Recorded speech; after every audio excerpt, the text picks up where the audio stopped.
سلام دوستان، امیدوارم که حالتون خوب باشه و هر جای دنیا که هستین سرشار از عشق، سلامتی و موفقیت باشین. با این ویدیو دیگه در خدمتتون هستم. امروز میخوام بررسی بکنم ببینم در واقع رابطه ما با کیس احساسیون به کدوم مسیر میره. آیا اوضاع بهتر میشه؟ آیا دست از این رفتارهاش برمی داره؟ اگر سرده، اگر رابطه کاته، اگر رقیب هست، قراره چه اتفاقاتی پیش بیاد؟ خب لطفا نیت کنید کیس احساسیتون رو مد نظرتون داشته باشید بچه ها و اسمش رو توی ذهنتون و دلتون صدا بزنید. خب لطفا بچه ها همسو بشین با کانال ما و دکمه لایک و سابسکرایب رو هم بزنید. خیلی خوب، به ما بگو توی رابطه احساسی دوستان من چه مسائلی قراره اتفاق بیفته.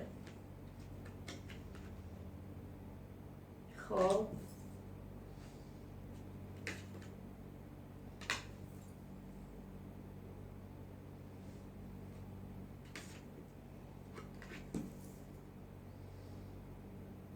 تا من دارم بچه ها کارتا رو میچینم، لطفا همه برای من یک کامنت، لایک، قلب، حالا هر چیزی بنویسید بذارین، چون من از بین کامنت ها کسایی رو انتخاب میکنم و بهشون انرژی خوانی کامل هدیه میدم. خب کارتتون که خیلی عالی افتاده، بذار من کامل بریزم.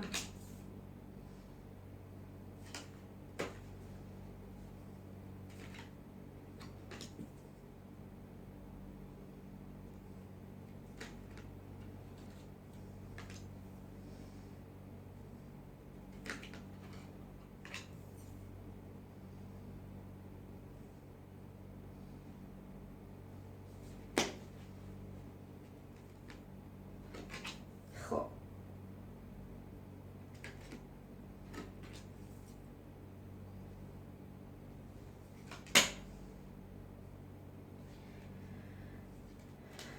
در هر صورت بچه قرار اتفاقات مهمی توی این رابطه رقم بخوره. حالا اگر مشکلاتی توی این رابطه بوده، قرار مسیر به سمت دیگه ای بره. مسیر رابطتون داره به سمت بهتر شدن میره، به سمتی میره که شاید روند رابطه کلا به فرم دیگه ای بشه. حالا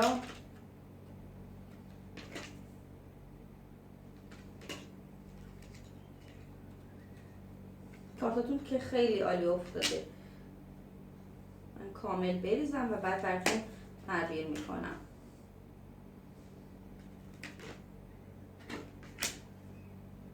کارت دیگه بسیار عالی، میبونم برای نتیجه بده.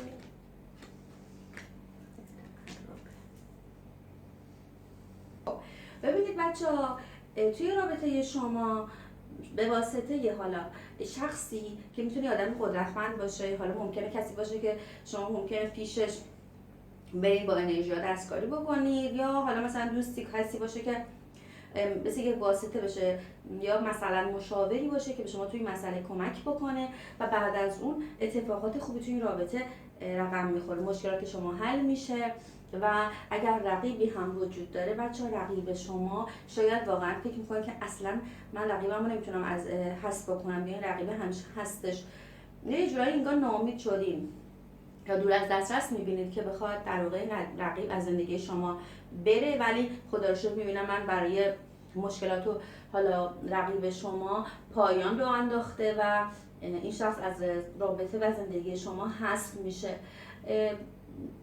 ببینید یه مقدار هم شاید دور زندگیتون رو دور خوششانسی افتاده، رو دور موفقیت افتاده، شاید خودتون واقعا قدم خاصی بر ندارید، اما انگار زمان اون رسیده که شما به موفقیت برسید، زمان انگار به ثمر رسیدن سختی و مشکلات شماست، و یا اینکه حالا کائنات داره به نفع شما رقم میخوره. به هر حال با همه این شرایط، یا حالا اگر ممکنه همیشه کسی بچه با انرژی دستکاری هم بکنید، این اتفاقات توی زندگی شما رقم میخوره. ببینید یه 4 وعده اوضاع رابطتون اوکی میشه، به موفقیت میرسید. به خواسته هاتون میرسید، دوباره در کنار هم قرار میگیرید. حتی ممکنه خانم رابطه بخواد به سمت کیس احساسیش بره و ابراز علاقه بکنه و دوباره رابطه شکل بگیره. خوشحالی میبینم روی این مسئله براتون. بعضی وقتا مثلا ممکنه خودتون حتی مردد بشین بخواین به سمت کیس احساسیتون برین و یا حتی ممکنه کیس احساسیتون شما به سمتش میرین. میگم اگر مخصوصا خانم هستید بعضی وقتا خودش هم مردد میشه، اما در کنار هم قرار میگیرین دوباره و من برایشون شما به موفقیت رسیدن و به آرزو رسیدن رو توی مسئله عاطفیتون میبینم. روی مسئله میگه که شما تلاشاتون به نتیجه خواهد رسید، براتون موفقیت افتاده.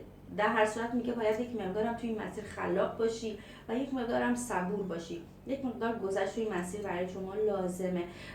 باز هم میگم بین شما ممکنه فاصله عاطفی بیفته، کاتی نمیبینم بینتون، اما ممکنه یه برهه‌ای اونجوری که دلتون بخواد رابطه یک نواخت اوکی نباشه، یعنی یه برهه 4 وعده با هم خوب هستین، اما بعد ممکنه باز هم توی دور سردی بیفته، یک مقدار فاصله، یک مقدار سرد بشه رابطه بینتون، یه مقدار احساسات کم رنگ بشه. ولی میگه توی این مسیر باید ثابت قدم بمونی و صبور باشی و یک مقدار هم میگه باید یک مقدار تغییرات در روحیات خودت ایجاد بکنی، یک مقدار خلاق باشی و تلاش شما روی رابطه خیلی تاثیرگذاره بچه‌ها.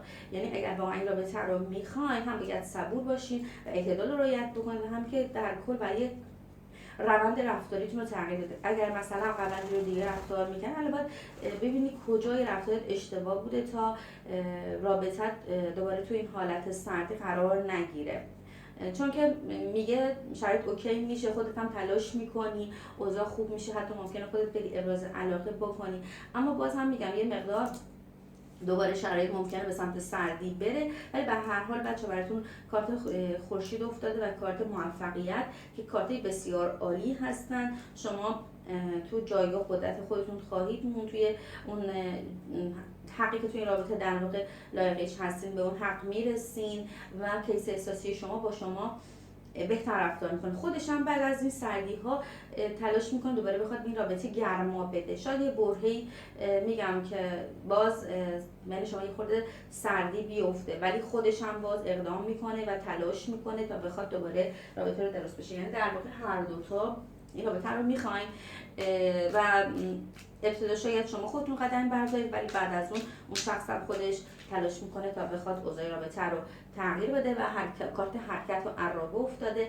روند این رابطه از حالت سکون خارج میشه و دوباره رو حالت گرما و دوباره رابطه به سمتی میره که اوضاع بهتر خواهد شد. از بعضی از مسائل بچه‌ها فاصله میگیرید، مشکلات فاصله میگیرید. برای بعضیاتون بچه‌ها من میبینم که ممکنه مهاجرتی در واقع روی مسیر زندگی شما اتفاق بیفته. حالا ممکنه با هم دیگه باشه، یعنی شما و کیس احساسیتون با هم باشه، ولی برای یه نفر از شما بچه‌ها من بحث مهاجرت رو میبینم و یک جابجایی روی این مسیر براتون افتاده، حالا یا برای خودتون یا ممکنه برای کیس احساسیتون باشه. برای بعضیاتون بچه‌ها میگم، برای خیلیاتون ممکنه کیس احساسی شما ممکنه یه جابجایی براش اتفاق بیفته یا کلا بهتون یه فاصله‌ای بیفته به خاطر مهاجرتی که در واقع ممکنه رخ بده. خب در هر صورت بچه‌ها من بینتون فاصله و کاتی ندیدم، ولی خب باز هم رابطه بالا پایین های خودش رو داره و یه 4 وعده اوضاع رابطه اوکی میشه. ولی برای بعضیاتون میگم انگار که ممکنه کیس احساسی چون شما به خاطر یک مسئله یک مقدار بینتون فاصله بیفته و این شخص بخواد حالا جابجایی مکانی بین شما رخ بده. برای بعضیاتون حالا یک فاصله مکانی بینتون هست، ممکنه فاصله دیستنس باشه و حالا این موضوع یه مقدار شما رو شاید اذیت بکنه یا خسته بشید روی این مسئله. خب حالا بذارید ببینیم برای کارتا چه توصیه‌ای دارن.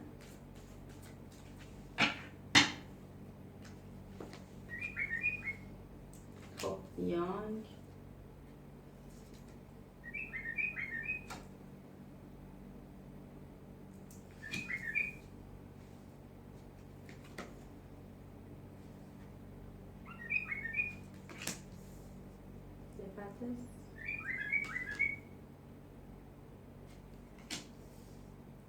ببین اینجا هم بچه هر کس فاصله افتاده و احتمال خیلی زیاد میگم بین شما یه فاصله مکانی اتفاق میفته.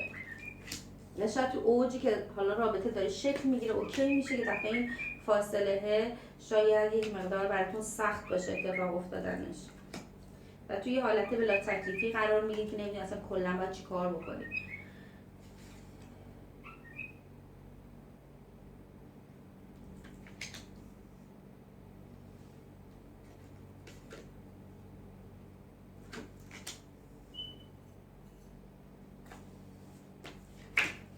خب یکی دیگه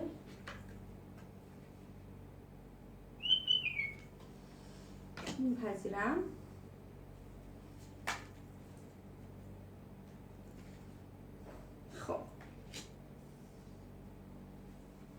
خب ببینید بچه شاید شما تصور میکنید این کیس احساسی نیمه گم شده شماست یا مثلا کسی بوده که خیلی برای رسیدن بهش تلاش کردین یا واقعا حسی که داشتین متفاوت بوده.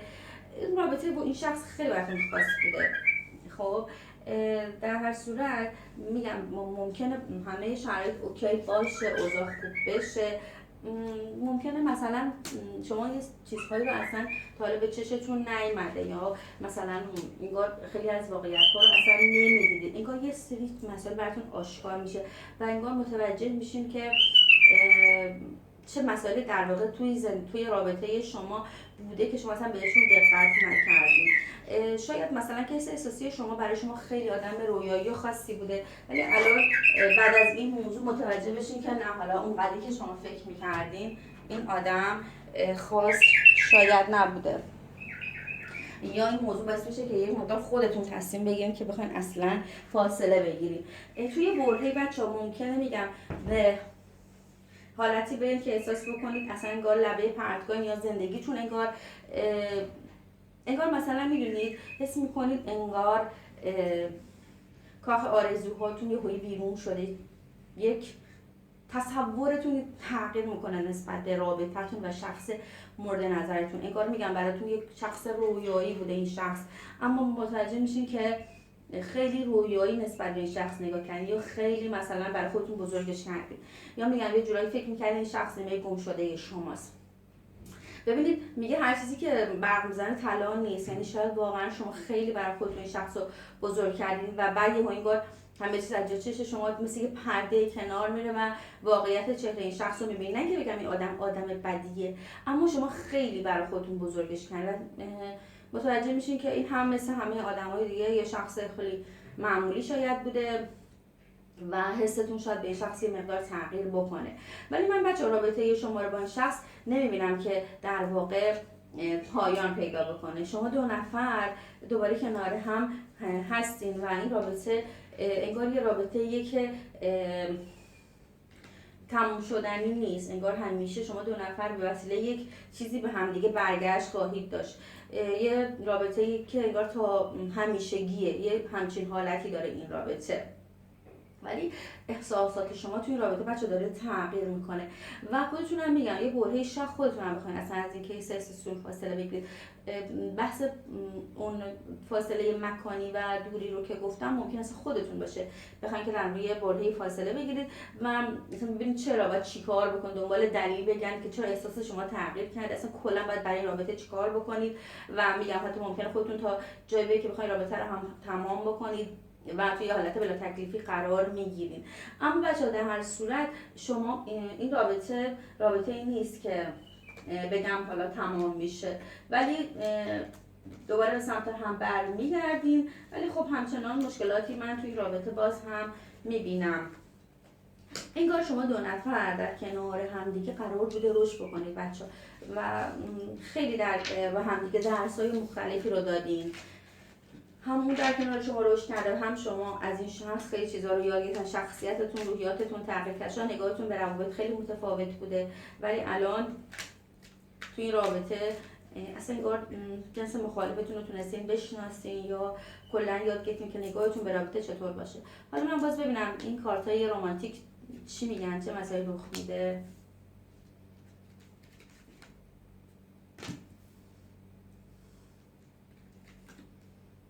ببینید اینجا هم دقیقاً کارت این که شما تو این رابطه امن هستین رو نشون داده. ببین همه این مسائل اتفاق میفته، سردی هست، یه برهه میگم شاید خودتون واقعا دنبال چرایی باشین که ببین اصلا قراره چی کار بکنید توی این رابطه و بشینید خودتون رو بررسی بکنید، هم شما هم کیس احساسیتون.